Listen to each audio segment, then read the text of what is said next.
반갑습니다. 파란 리본 TV의 이병준입니다. 여기는 남편 아내 사용 설명서이고요. 오늘은 57번째 결혼식 전날 읽는 결혼 이야기, 카레이스와 포토그래프의 결혼 이야기 세 번째고요. 자동차 선택하기와 남편 고르기는 똑같다. 이런 내용을 말씀드리겠습니다.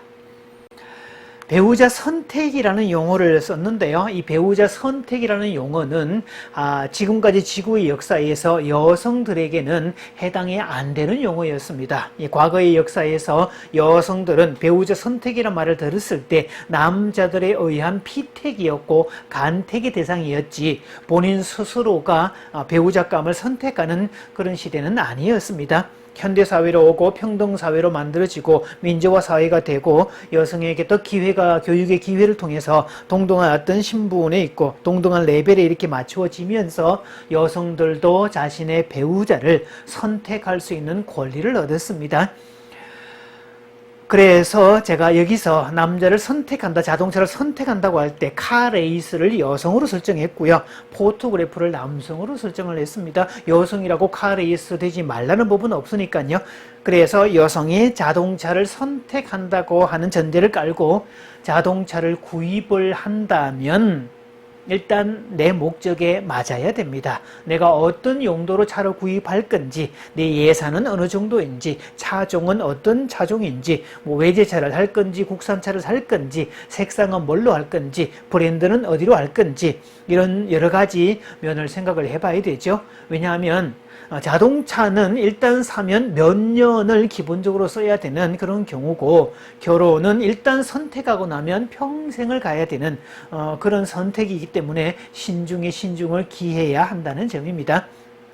일단 자동차의 기본 베이스, 자동차라고 하면 기본으로 세단이 아마 올라올 겁니다. 세단, 자동차의 원조, 고급스럽고 편리하고 아주 럭셔리한 어떤 그런 느낌, 정숙하고 편안함을 추구하는 자동차의 원조 중의 원조, 자가용의 원조 중의 원조는 당연히 세단일 겁니다. 그러면 이 세단 같은 남자는 어떤 남자일까요?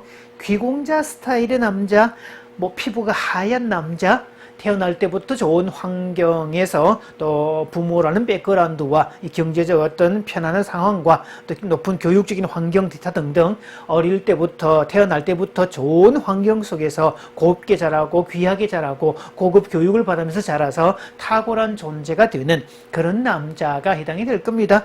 그래서 여전히 부의 대물림을 지속받아서 하이 클래스로 살아가는 그런 남자, 직업도 머리를 쓰는 그런 직업의 남자, 이런 스타일들을 생각하시면 되겠네요. 아마 정장을 입고 화이트 컬러로 이렇게 살아가는 그런 모습을 생각을 할 겁니다. 그래서 세단을 선택하는 여자는 자신도 이제 세단과 같은 그런 환경에서 자랐거나 혹은 신데렐라 콤플렉스처럼 신분 상승을 꿈꾸는 보통 사람으로 사는데 어떤 귀족처럼 하이클래스로 살고 싶은 여성들이 추구하는 게 세단 같은 남자일 겁니다. 그럼 요즘에는 이제 세단보다 SUV의 인기가 훨씬 더 높아졌다고 그러죠. SUV는 스포츠 유틸리티 비컬이라고 그래서 일반 성용으로도 쓰면서 스포츠나 여가 활동에 맞게 다목적으로 제작된 그런 차량을 말합니다. 최근에 훨씬 더 많아졌죠. SUV는 일반 포장 도로보다 험한 도로에서 뛰어난 주행 성능을 보이기 때문에 각종 스포츠 활동에 아주 적합하고요. 특히 또 이 기상 조건이 좋지 않아도 활용할 수 있다는 장점도 있고, 그래서 비포장도로 오프로드도 거뜬히 주행할 수 있다는 그런 장점이 있습니다. 특히 북미 쪽에 가면 이 SUV 트럭이 그렇게 많은데요. 그 사람들은 하나의 로망이라고 하죠. 특히 이 남자들의 로망이라고 하는데 최근에는 여성들도 이 SUV 트럭을 사는 경우가 되게 많아졌다고 그러죠. 그러면 SUV 같은 남자는 어떤 남자일까? 아주 활동적이고 진취적인 남자, 그리고 개성이 넘치는 자신만의 직업을 가지고 있는 남자, 그러면서도 에너지가 많고 아주 능력이 많은 사람, 인생을 즐길 줄 아는 그런 남자, 이런 남자가 아마 SUV 같은 그런 남자일 겁니다. 자, 또 패밀리 밴 같은 그런 차도 있죠. 저도 패밀리 밴을 이용을 하고 있는데요. 자녀가 3명이기 때문에 5인승 차는 불편합니다. 그래서 7인승 차로 구입을 했는데요.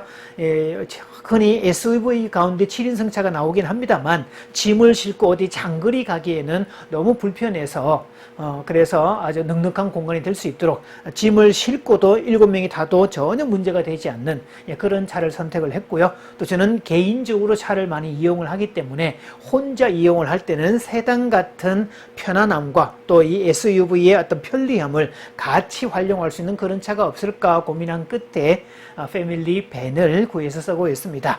그렇다면 패밀리 밴 같은 남자는 안정된 직업을 가지고 있는 남자, 그리고 가정적이고 자상한 남자, 부드러운 남자, 이런 쪽에 해당이 될 겁니다.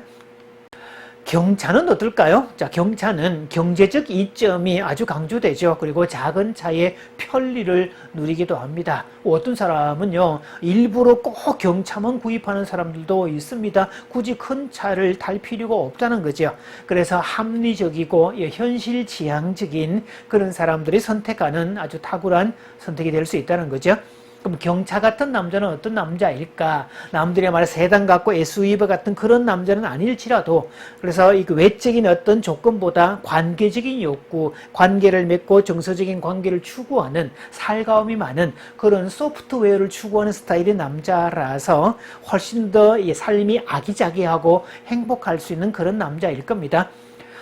가끔씩 보면요, 이 나라에서 집을 구하고 살기 너무 어렵다. 그래서 우리는 아예 내 집 마련 같은 그런 목표를 제껴놓고 아예 지금 여기를 살자 해서 직업도 적절한 직업을 거기에 맞추고, 그래서 그때그때 주어지는 삶을 엔조이하는 그런 삶을 추구하는 분들도 들어 있습니다.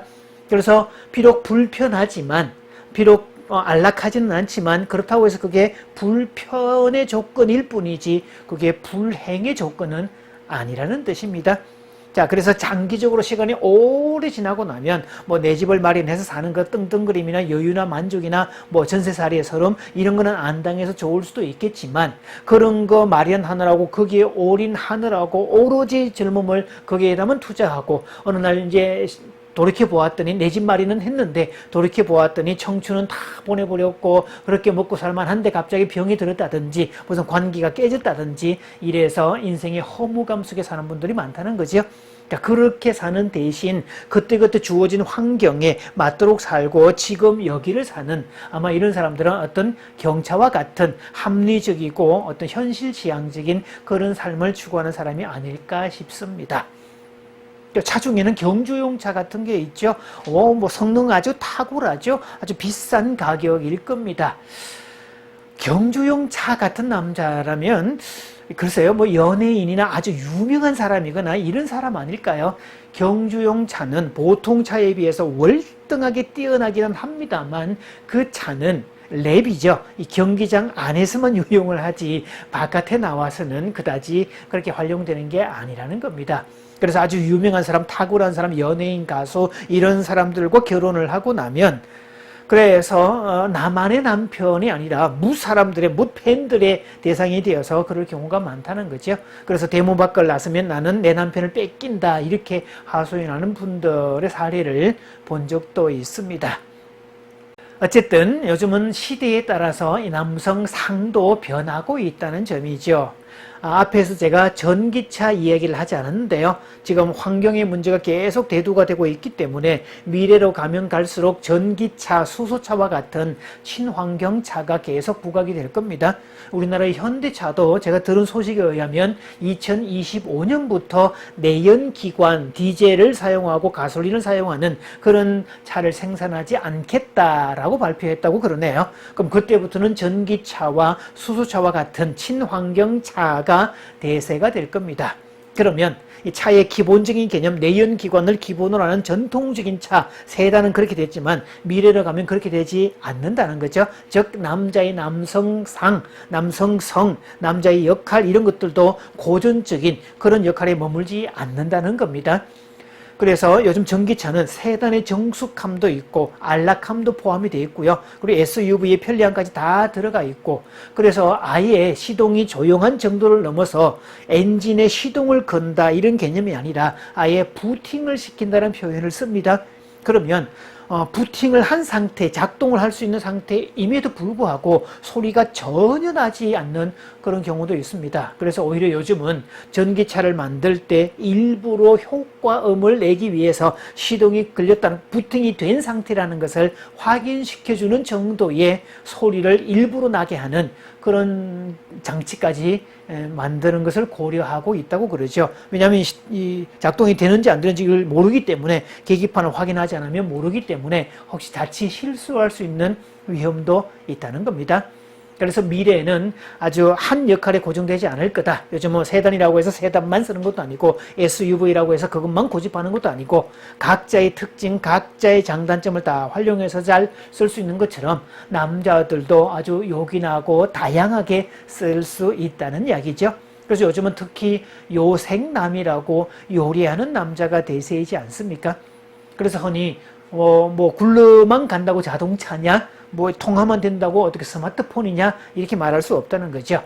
굴러만 가는 것은 기본이고 그 외에 부가 기능도 엄청 많이 장착할수록 활용도가 높고, 스마트폰 말 그대로 스마트폰이기 때문에 통화는 기본이고 그 외에 다른 것들도 유용하게 활용하는 게 기본이라는 점이죠. 오늘 남편 고르기와 자동차 고르기는 똑같다라는 건데, 일단 구입한 자동차는 잘 활용할수록, 잘 써먹을수록 나한테 유익입니다.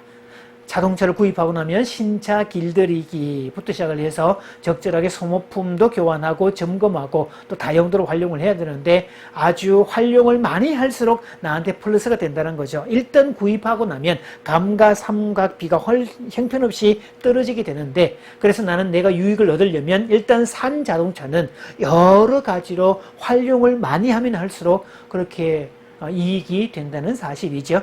그래서 오늘 남편 고르기와 자동차 고르기는 똑같다는 말씀을 드렸고요. 자, 다음 시간에는 아내 고르기와 카메라 구입하는 건 똑같다, 이 내용을 말씀드리겠습니다.